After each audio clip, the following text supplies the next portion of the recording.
moving on.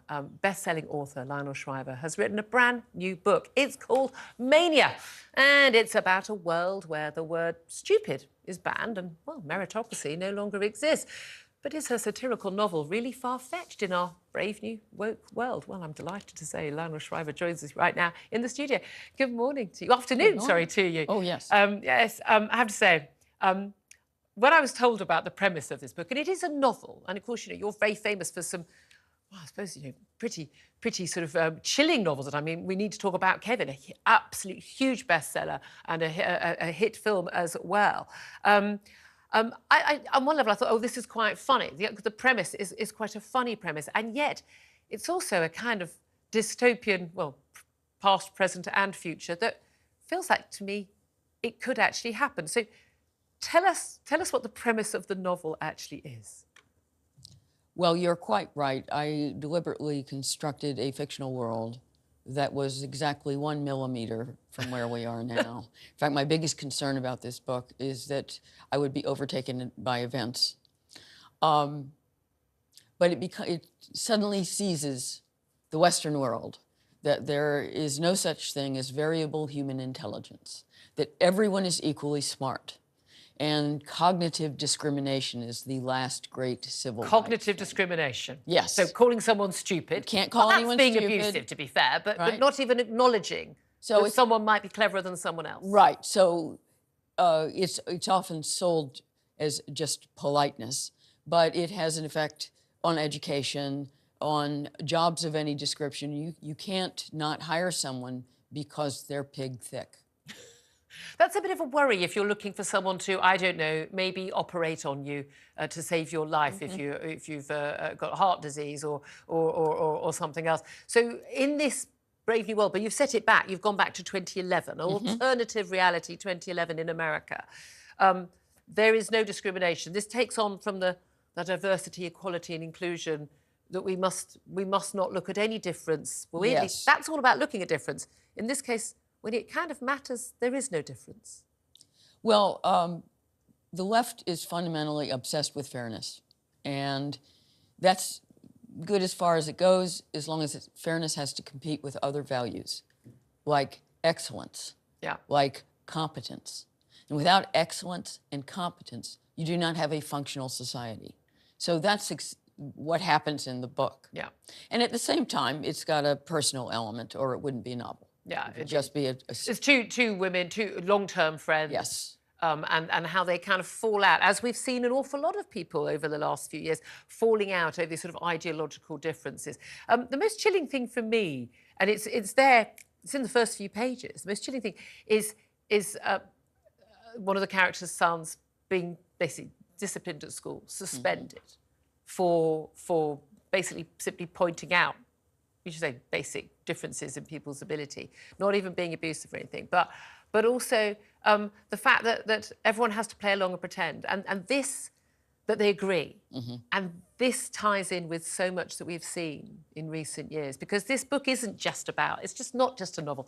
It's kind of a satirical take on where we are in Western civilization right now, isn't it? And the reason the book is titled Mania is that I was really interested in taking a look at the whole phenomenon of our becoming completely consumed with some idea or some topic, and suddenly everyone says the same thing and thinks the same thing, and you see all the same languages. And it started with transgenderism in about 2012.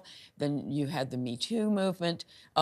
Then the COVID lockdowns. I was very grateful for your program during that period. Very kind. And the Black Lives Matter movement that went international. And now we're in climate hysteria. Yeah. That's a lot of hysteria in a very short period. It's a lot of manias. I mean, I would say even so far as actually where we are on Gaza as well. Again, there is only one opinion that is Palestinian acceptable. thing. It's got exactly, and that happened virtually overnight. But the thing is, we talk about manias, and you sort of think about, you know, people going crazy, young girls going crazy about the Beatles.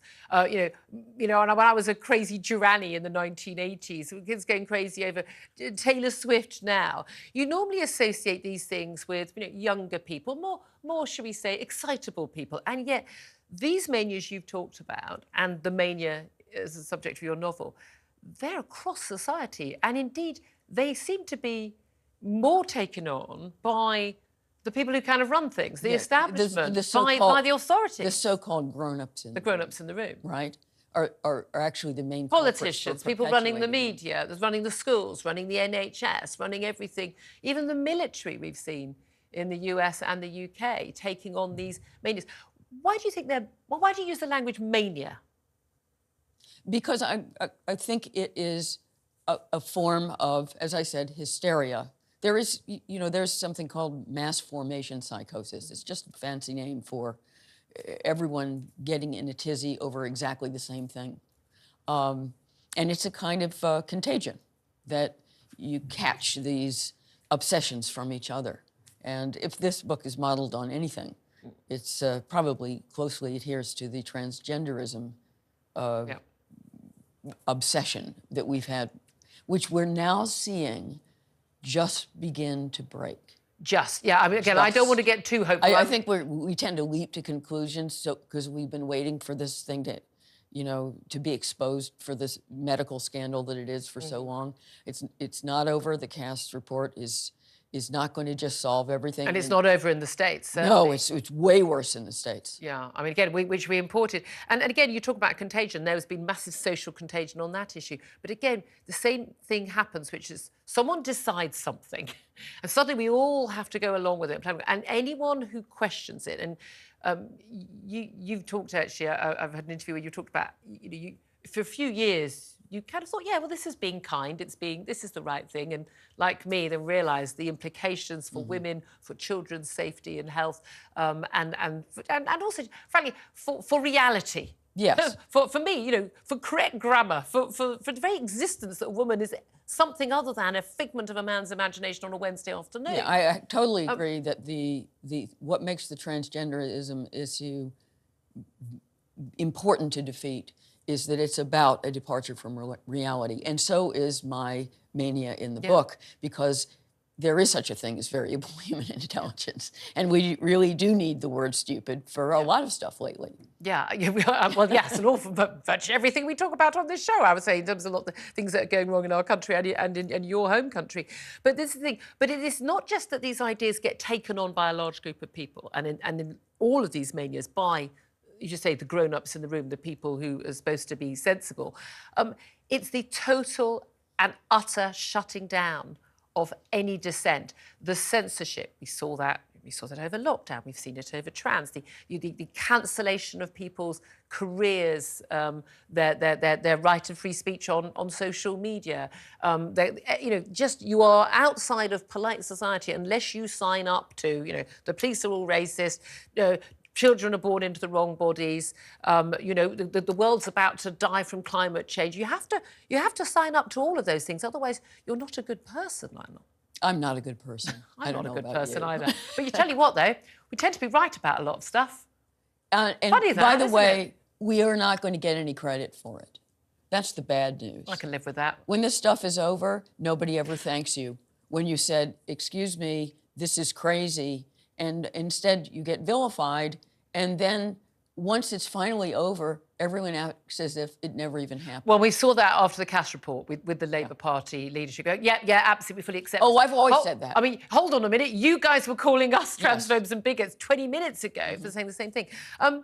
In terms of, where this all goes, what do you think started it? Because normally you would expect these sort of manias to come about, like, the witch burning, at Sale, and the idea that, these manias can be created in uneducated, medieval societies, or in highly religious societies where they can be driven in that way.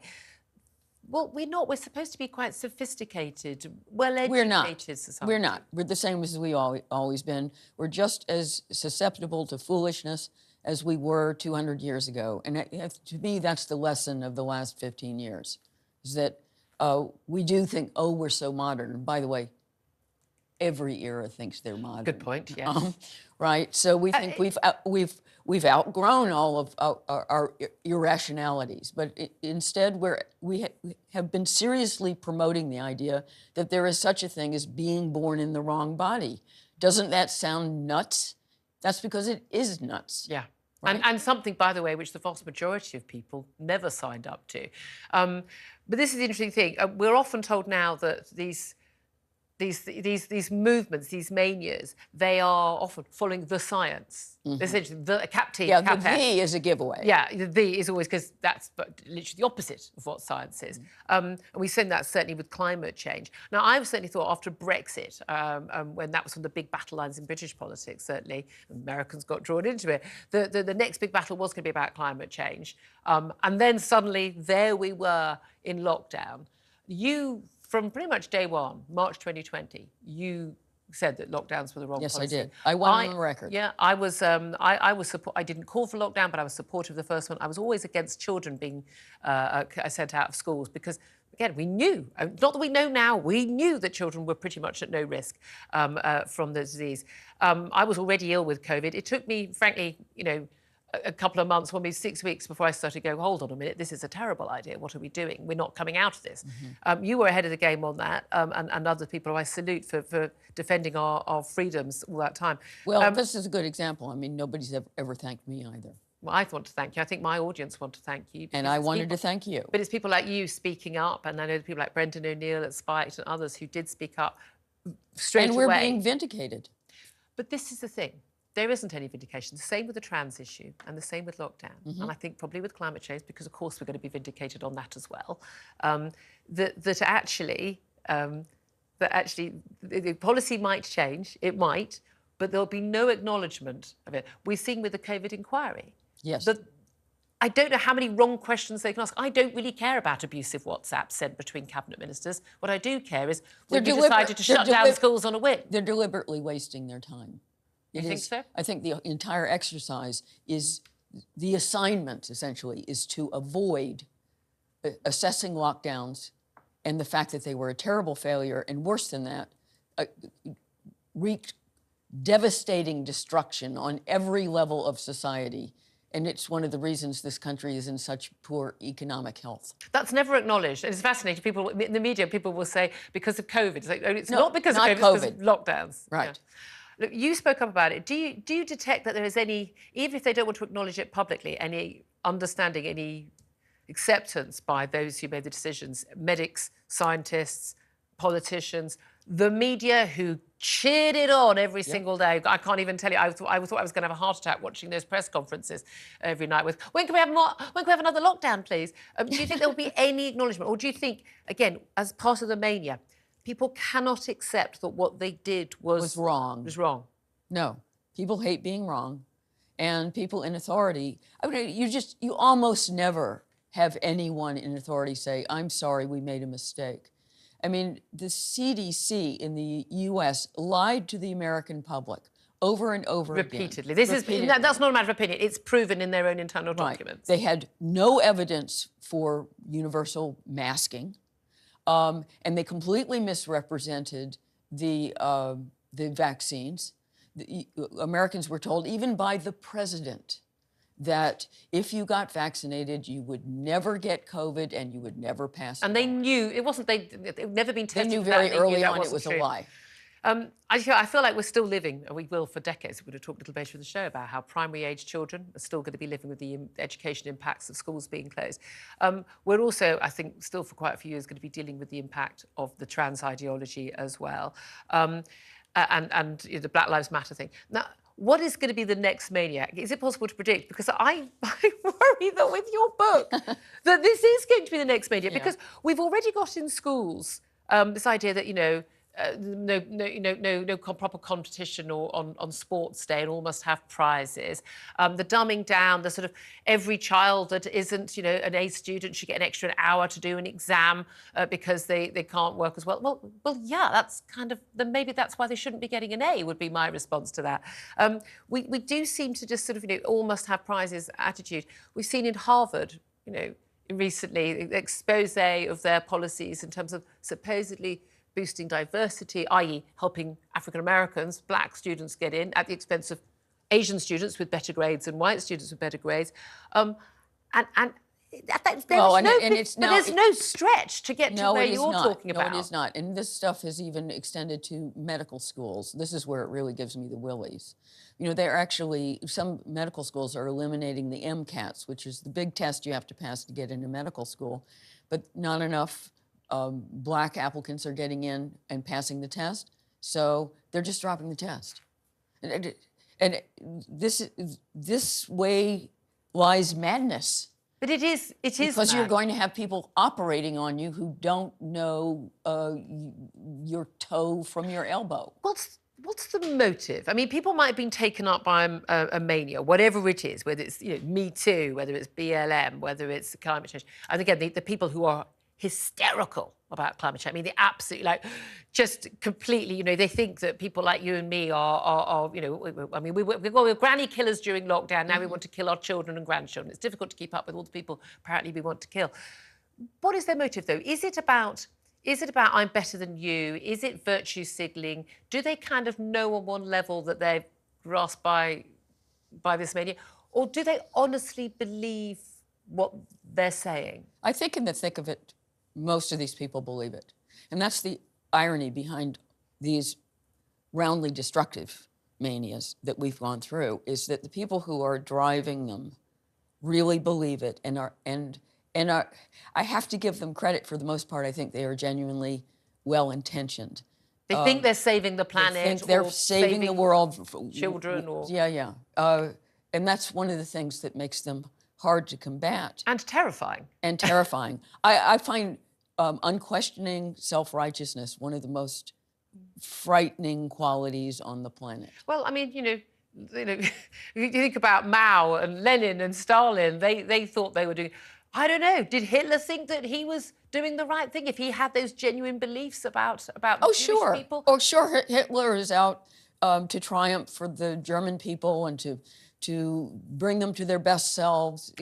He had a vision of his society that he was promoting, and he was into it. And he thought he was right. All these people think they're right. What can we do to guard against the next mania and the ones we're already in? I say we're already, with the climate change one is completely on top of us right now. The trans mania hasn't gone, lockdown mania hasn't gone. Most people in this country, polls show, think it was the right thing to do and we should do it again if we have a pandemic. How do we guard against this? Well, first off, I think it helps to recognize the previous manias as having all the same pattern. Yeah. Right? One of the markers is that there is no dissent, right? As you noted, and suddenly it consumes the newspapers. It's all people talk about or protest about. Just being aware that we are susceptible to getting caught up in some obsession of the moment and losing our sense of perspective actually helps introduce a sense of perspective that protects you from the next one. So whatever's going on that seems to be just utterly enveloping you, and you somehow get the message, they always get it across that you are not allowed to say anything else. Yeah. You can't be a denier. That's a signal. That's the big red neon sign saying something's probably going wrong here. So do your own homework. If it's a good idea, you're not threatened by dissent. You're not threatened by debate. Of course. Because you can defend a good idea with good arguments. That means there's something suspicious about it to begin with. Well, we're on the lookout now. I have to say, it's a brilliant book, Mania by Lionel Shriver, a best-selling author. Not that you need any help selling any books, but it's a brilliant book. It is clever, it's funny, and frankly, terrifying, because it's far too real.